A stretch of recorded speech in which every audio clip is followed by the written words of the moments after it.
দর্শক, এই মুহূর্তে রংপুর থেকে সার্বিক পরিস্থিতির খবর জানাতে যুক্ত হচ্ছেন প্রতিনিধি মাহমুদুল হাসান। মাহমুদুল, হঠাৎ করে তিস্তাপাড়ে বন্যা পরিস্থিতি সৃষ্টি হচ্ছে, এর কারণ কি হতে পারে আর পানি উন্নয়ন বোর্ড কিংবা প্রশাসনের প্রস্তুতির খবর কি আছে আপনার কাছে, জানাবেন আমাদের।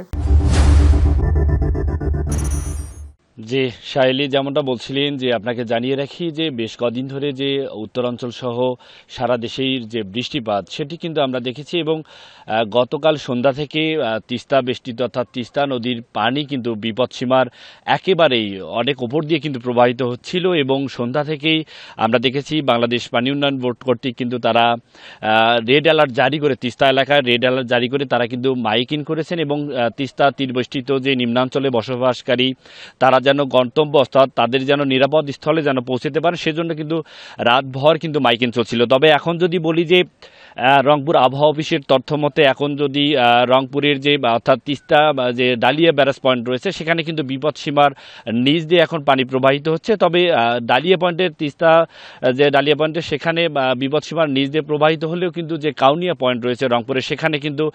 ধীরে ধীরে বিপদসীমার উপর দিয়ে প্রবাহিত হচ্ছে পানি। এবং বিশেষ করে জানিয়ে রাখি যে গতকাল থেকে যেভাবে উজানের ঢল এবং ভারতের যে পানি ছাড়ানো অর্থাৎ অকারণেই বিভিন্ন সময় কিন্তু ভারত এই বাংলাদেশকে বিভিন্নভাবে তারা কিন্তু বিভিন্ন সময়ে অসময়ে তারা কিন্তু এই ধরনের পানি ছেড়ে কিন্তু আসলে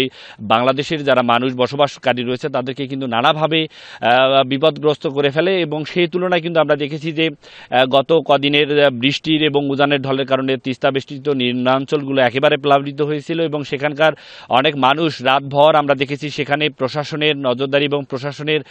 প্রশাসন কর্তৃক কিন্তু সেখানে আমরা দেখেছি যে তাদেরকে আলাদাভাবে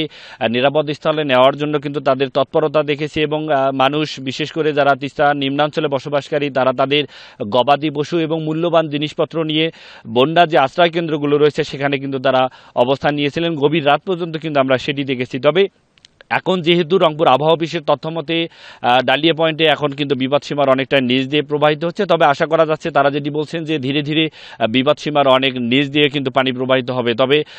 আর কিন্তু পানি বাড়ানোর যে সম্ভাবনা সেটি কিন্তু তারা বলছে না। তবে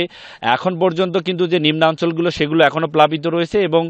পাশাপাশি যে বলে রাখি যে নিম্নাঞ্চলের মানুষরা তাদের যে দুঃখ দুর্দশা সেটি কিন্তু যখনই তিস্তা নদী পানি বৃদ্ধি পায় তখনই কিন্তু তাদের যে